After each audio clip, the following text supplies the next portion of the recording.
women's health public company listed on the NYSE MKT, very happily. And we are foremost in the research of hormone development, particularly bioidentical hormones for women.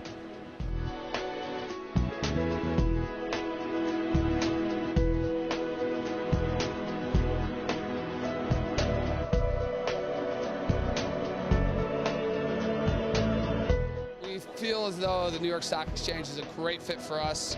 We just recently did a IPO filing, and it was very successful. And today we're out announcing to the world that we exist and that we're chasing a very large market, and we have a very good team, and we're excited about that.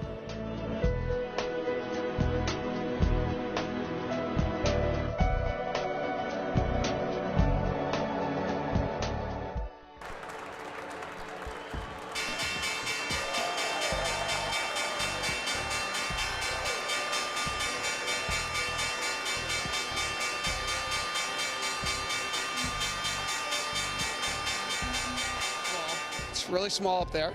Second of all, it's really fun.